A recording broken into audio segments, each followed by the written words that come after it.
پرۆژەی غازی قەتار تورکیا، ڕوخانی ئەسەد و ئایندەی ئەردۆغان. لە ئێستادا ئیتر بۆ هەمووان ڕوون بۆتەوە کە ڕوخانی دەسەڵاتی بەشار ئەسەد لە سووریادا بە پلان و پیلانی تورکیای ئەردۆغان جێبەجێکراوە. لەم نێوەندەشدا ڕۆڵی قەتار لە ڕێککەوتنی ژێربەژێر لەگەڵ تورکیا و پاڵپشتی دارایی و تەنانەت هاندانی بۆ سەرکەوتنی پلانەکە حاشا هەڵنەگرا. لەلایەکی دیکەوە پێدەچێت پرسی غاز ڕۆڵی سەرەکی هەم لە کەوتنی ئەسەددا هەبوو بێت و هەمیش ڕۆڵی لە ئایندەی ناوچەکەدا هەبێت کە لێرەدا بە وردی ئاماژەی پێدەدەین. وڵاتی قەتار دوای رووسیا و ئێران خاوەن گەورەترین و دەوڵەمەندترین سەرچاوەی غازی سروشتیە. لە ئێستاشدا کە دۆخی سیاسی و ئابووری رووسیا و ئێران بە تەواوەتیش پرزە و لاوازە، ئەم وڵاتە دەیەوێت لە ڕێگەی سووریا و تورکیاوە غازی خۆی هەناردی ئەوروپا بکات. دیارە هەناردەکردنی غازی قەتار بۆ ئەوروپا جیا لەوەی دەتوانێت سوودی ئابووری بەرچاوی هەبێت، هاوکات سوودی سیاسی سەیر و سەمەرەشی هەبێت. چونکە لەم ڕێگایەوە قەتار دەتوانێت ئەوروپا وابەستەی خۆی بکات. لەم حاڵەتەشدا ئەو وڵاتە سەرەڕای بچووکی جوگرافیاکەی، بەڵام دەتوانێت لە داهاتوودا وەک ئەکتەرێکی سیاسی دیار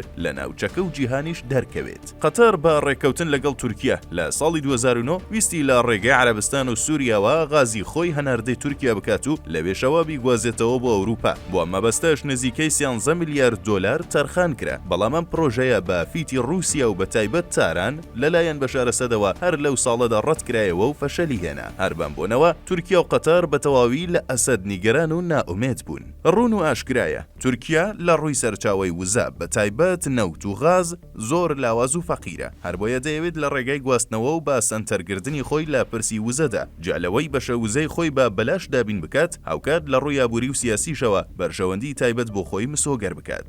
بۆیە تورکیا دەمێکە دەیەوێت ببێتە گەورەترین و دیارترین ناوەندی گواستنەوەی وزە نەک تەنیا لە ناوچەکە بگرە لە جیهانیشدا. لەمبارەوە جیا لەوەی چاوی لە گواستنەوەی غازی قەتەرە، چاویشی لەسەر غازی تورکمانستانە بۆ ئەوروپا. لەلایەکی دیکەوە چاوی لەسەر نەوتی ئازەربایجان و هاوکات ڕێگای زێڕینی فاوە بۆ ئەوروپا کە پرۆژەی گەشەی ئابووری عێراقە. لە ئەگەری سەرکەوتنی هەریەک لەم پرۆژانشدا بە دڵنیاییەوە تورکیای ئەردۆغان دەتوانێت ببێت ئاکتەرێکی دیار و بەرجەستەی سەر شانۆی سیاسی و ئابووری ناوچەکە و تەنانەت جیهانیش.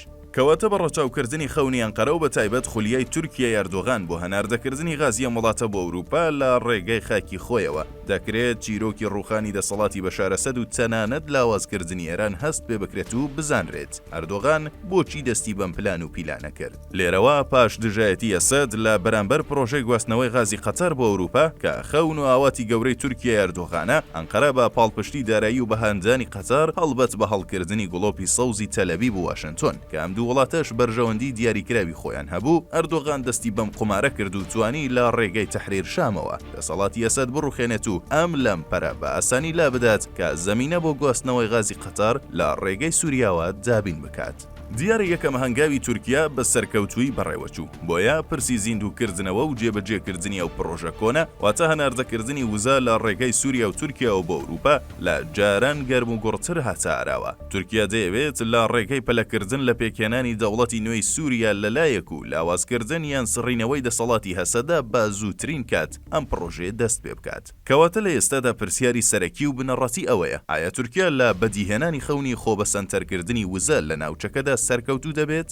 ئایا تورکیا دەتوانێت بە ماسانیا لە ڕێگەی لادانی دەسەڵاتی بەشار ئەسەد و لاوازکردن و لادانی تاران ئەم پلانە جێبەجێ بکات؟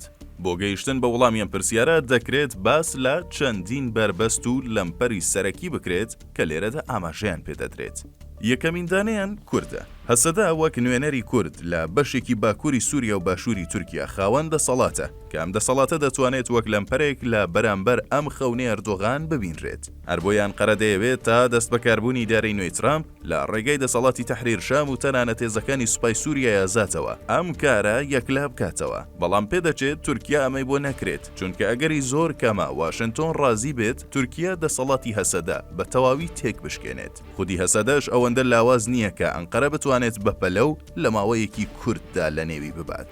هەر بۆیە لەم ڕۆ دەکرێت بگوترێت ئەستەمە ئەردۆغان بتوانێت ئەم لەمپەرە بە ئاسانی تێک بشکێنێت یان ڕازی بکات کە کێشە بۆ پلانەکەی لە داهاتوودا دروست نەکات.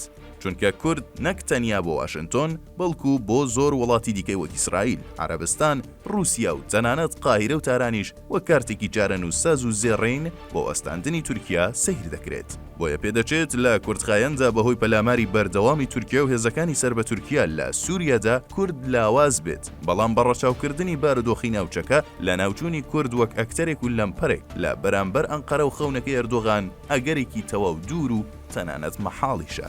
دووەم، ئیسرائیل. لە ئێستادا استراتیژی نوێی تەلەبیب ڕێگریکردنە لە بەهێزبوونی وڵاتانی ناوچەکە و سەرهەڵدانەوەی سەرێشەی دیکە.